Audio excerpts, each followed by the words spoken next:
Thank you for joining today's call for our group conversation. Would like to start off, everyone's had an opportunity to take a look at the slide deck, and it looks like we have our first question. Nicholas? It looks like Nicholas kind of tense, so I'll read it. Candace, anything interesting that we've learned from exit interviews, surveys, and interviews that you're able to share? Jess, are you on the call? Do you want to take this? Sure. So I Thanks. apologize for being a moment late. So we're actually just in the process of pulling our Q1, Q2 exit interview information. In the past, I've been able to do some of those, and some of the things that we've seen, the main reasons for team members departing GitLab has really been around career development and job satisfaction. Looking at the Q1, Q data, that seems to be consistent this, I would say, 6-month timeframe as well. We are working with our L&D team around career development, manager training. So we're definitely looking at those things. But once we get that information, we'll give an update perhaps in our next group conversation. Thanks, Jessica, for that. It looks like we have John Coughlin. Hey there. I see in the deck that we're testing a 9-box assessment tool, which I think is great. I had a question. My question is, do we intend to be transparent about where people fall on those matrices? And I'm not suggesting that it would be a good idea for these to be transparent, but I do think it can be helpful for individuals to know where they stand so that they can kind of know what they need to work on or, kind of plan their careers accordingly. So just curious how we intend to kind of get that information out to folks. Yeah, John, and I'll share the main issue where we've had quite a bit of triaging and discussion already. We even had a volunteer list of teams from, volunteers from the All Directs that we hopped on a call with.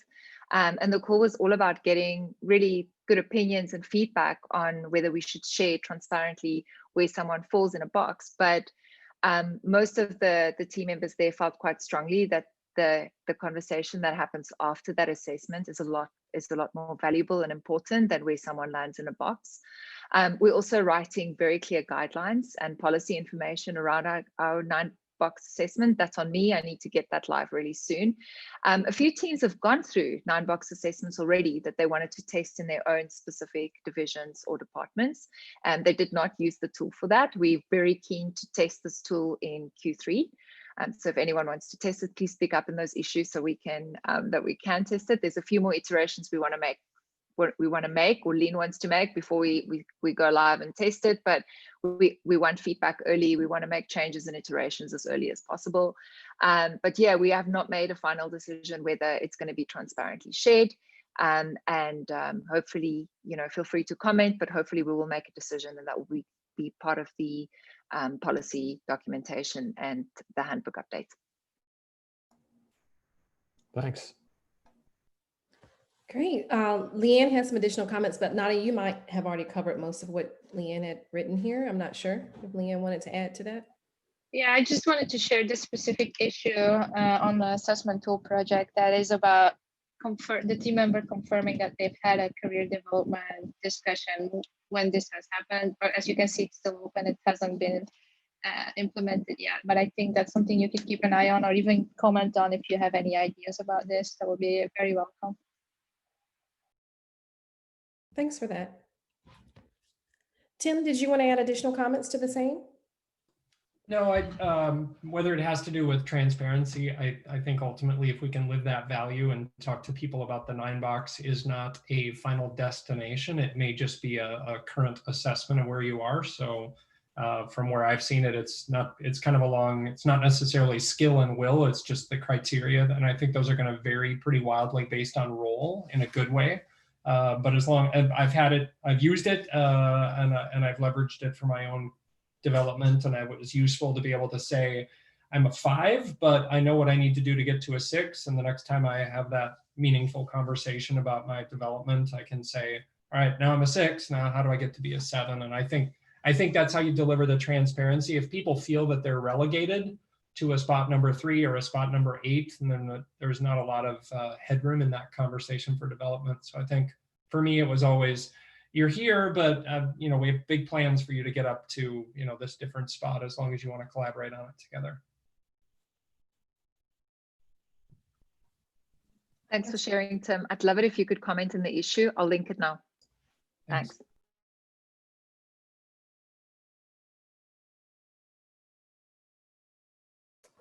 The next one. I'm just intrigued as to what the challenges have been when it comes to recruiting for the Chief People Officer. Yeah, I'll take that one. So we're literally like scouring the world. The search firm that we've retained had another person come in and say, out of your requirements, there's X number of people who would be even remotely qualified for this. Out of that X number, there literally was only 12 people that we hadn't reached out to yet. And so we iterate when the search is open this long on the requirements, like tenure, going, you know, having gone public with the company before, and other requirements that, you know, you kind of almost like are setting the expectations higher and higher the more candidates you talk to. And then also with the global pandemic, this would be a really hard time for a really good Chief People Officer to be like, see you later. I don't need to support you during this time. I'm going to go to GitLab. So that's been a big challenge too, where folks have just flat out said, the timing is not great. I can't even consider leaving right now because of what my people are going through at my current company. So some searches take longer than others, and we want to make sure that we have a great hire. We have a lot of amazing partners helping out on the search, so we'll get there. It's just, it's a matter of time as opposed to having somebody in the role immediately. Hey, this is Jessica, and I'll kind of chime in here as well, because I was able to have a coffee chat with Sid about 2 weeks ago, and him and I had a really nice conversation about this. And one of the things that we're looking for in our Chief People Officer is someone who's very data driven. And that is one of the requirements, along with the things that April had just mentioned, but that requirement as well is adding another layer of, I would say, complexity to this search. But to April's point, it's really important that we get this, we hire the right person for GitLab. And so we're making sure that we do that, but it is a very complex search on the environment and some of our own requirements that aren't, I wouldn't say typically are something you would consider for a CPO candidate. Yeah, that's a great point, Jessica. And even the data-driven piece, like what does that mean to you, might be different than what that means to me.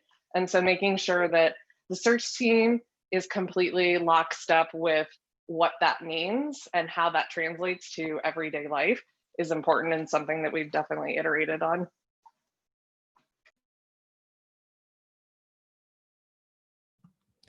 Thanks, Jessica. Thanks, April, for responding to Rupert's question. Do we have another question coming into the document?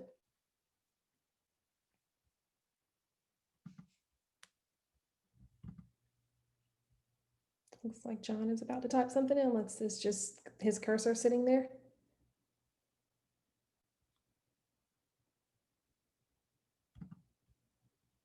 Hopefully everybody has truly had an opportunity to read through each slide. I don't want to take away any time where there might be questions, but I also don't want to take any time away from someone's desk if there aren't any more questions.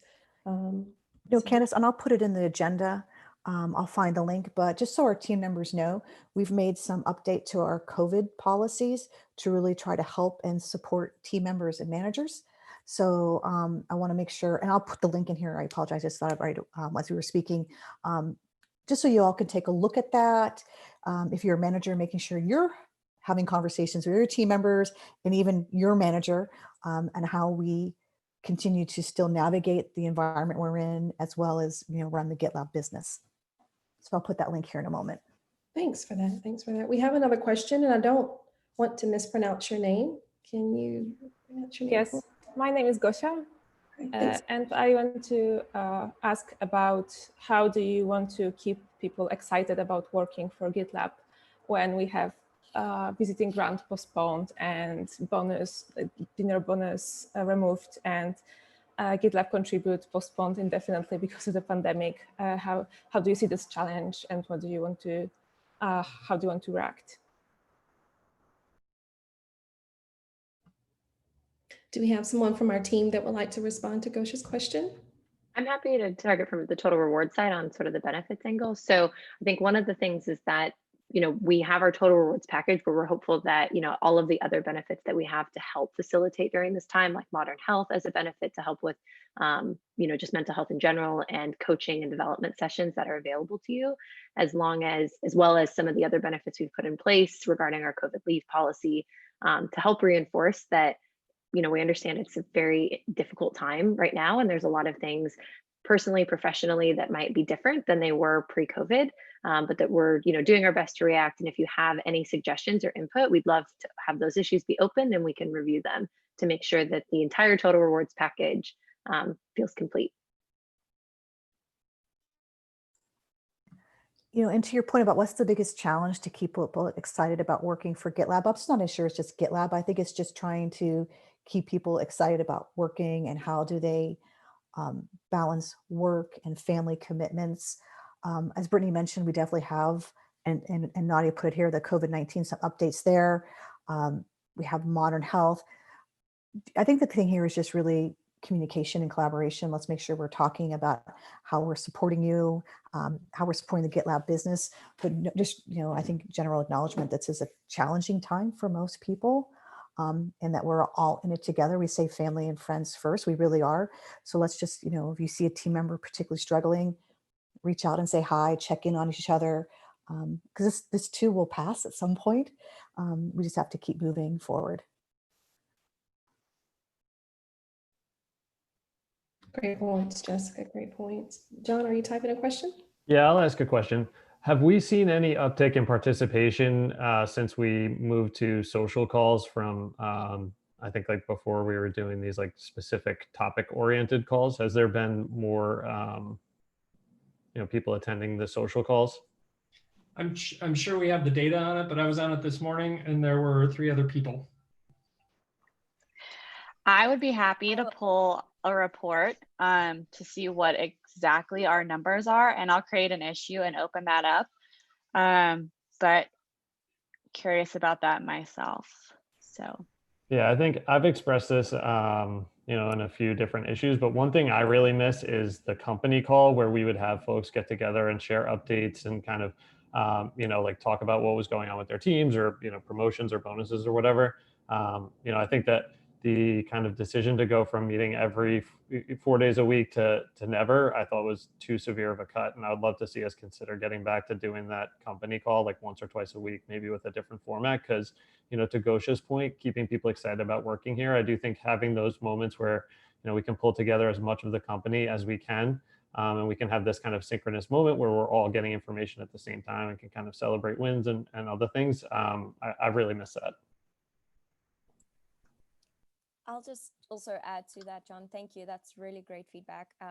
Nadia and I, we tried to do a takeover session of the social calls to get more hype around it. We had great success when we did. We almost chose a country and we got participation, and you choose a backdrop and we would speak about that specific location. In that instance, it was South Africa. So I would also definitely be keen to see how we can continue to iterate on that and improve the attendance. It may be worth us continuing with that drive to encourage, especially since we can't travel right now. It was really great being able to join the call, talk about country, where you'd want to see. Because we had chosen South Africa, there were a few team members that came to Cape Town for the contribute. So yeah, so I think if we can continue to drive that as just one idea, that would be super great. Yeah, I will say too, just echoing that point, what Gosha brought up and John as well, just from a learning perspective, in terms of professional development, we're really trying to pursue opportunities to enhance, team members' growth and career development. So trying to get LinkedIn Learning in the door, trying to get, other resources for team members to really grow their skills, because we're all sitting at home now. We all have lots of time. So that's something to have on your horizon as well. I put this John, I have a question. I'm sorry. It's okay. I put this in the agenda, but I'll verbalize it too. I know the challenge for me has been, and I know this is really difficult in a global company, so please know that I'm saying it in the spirit of understanding. things can't be perfect for everyone all the time. What I've struggled with on the social call has been the timing of it, because for me, being in Central Standard Time, it's either at 8 in the morning when I'm trying to get my kids ready for school, or it's at 5 in the evening when I'm trying to wrap my day up so I can take care of my kids. So it kind of falls outside of my work hours, kind of. I mean, I'm still usually working until 5:30 or 6, but I'm, trying to scramble to get things done. So I don't know if other people might be struggling with the same thing. With the previous company call, it felt more in the middle of my work day when I was like heads down focused on GitLab. Yeah, I think the previous company call excluded the entire APAC, which didn't feel fair. So I just want to call that out. That was tough. But John, to your point, I sometimes wonder how we could utilize our group conversations to do some sort of social fun check-in and extend it. I don't know how that would work. I think the timing of this is so hard because schools in South Africa start at 7:30 a.m. You need to drop them off at that time. It's so different from country to country that we can't make a decision based on a US schooling system. So I get that. I know the timing is hard. The participation is really low at times where we've made a huge effort and did a theme or something fun. I saw the participation rise. I don't know how to keep increasing that, in our people operations team. I also don't know from a capacity and workload perspective, and with OKRs and PIs and things to meet, how do we keep, being in those calls as well, in an environment where people often schedule over those calls because it's urgent or it's sensitive and we need to be available. So there's all those things to consider if you're sitting in my seat. At the same time, I definitely miss the company call as well. I definitely miss the social engagement, and I'd love to see us improve that. And so I definitely think we should improve it. I'm trying to figure out where does that land in a company that is not one time zone specific and that is global and that also has a need to fulfill the APAC inclusion or JPAC inclusion. Yeah, and I want to be clear, my comment was not to suggest that we should focus it on US time zones. My point was just to say, like, here are the challenges I'm facing. This is why it's hard for me to attend. Maybe other people are having challenges. But yes, I absolutely acknowledge that it's just a challenge with people spread all over the world. Does anyone else have nice ideas that we can consider? I like the idea of once or twice a week. I wonder how we could do this globally and include everyone. But any other suggestions we can consider around this topic? I mean, if we do it twice a week, you could do one that was like more of an EMEA US focused time, and then one that was more of a, like West Coast US APAC focused time. That could be one way to kind of solve the time zone problem.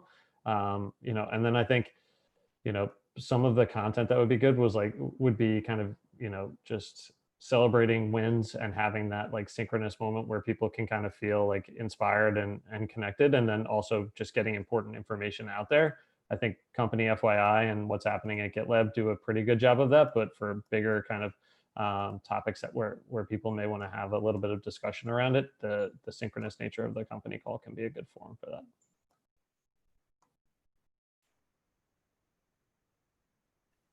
So as next steps, Emily, I see your camera's off, so I don't want to call on you, but you mentioned you were going to pull some stats. Considering you're going on parental leave really quickly, I'm going to call on Beverly and team to please pull those stats on participation. Let's report back on that. And then let's see if we can make an iteration to bring it back twice a week, and how we might call for some votes on that, or we might call for some more participation before we make this decision, because we've made quite a few changes. Want to make sure we also test it for a good period of time before we make further iterations, and we'll keep it in there. I think there's a central issue for that. There was a bunch of issues, so I hope I'm talking about the same one as you, John. But yeah, I'll link to the one that I have in the agenda, and we can take it from there. I was going to say, Nadia, just really quickly, I did link the company call issue that we've been working off of. So if y'all have ideas, please comment in that issue. We can reopen it, but it's linked there in the agenda. Thanks, Emily. And Nadia, I will look at the issues that are already in there also, but I would ask that when we're pulling the reports on the demographic or pulling the reports is also look at the demographics of managers, directors, senior leaders, team members, like who is the demographics also of who is attending to ensure that there's enough buy-in across the board.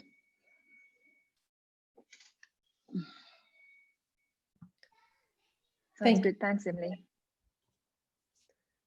Looks like we have a 5-minute warning remaining, so I don't know what additional questions we might have.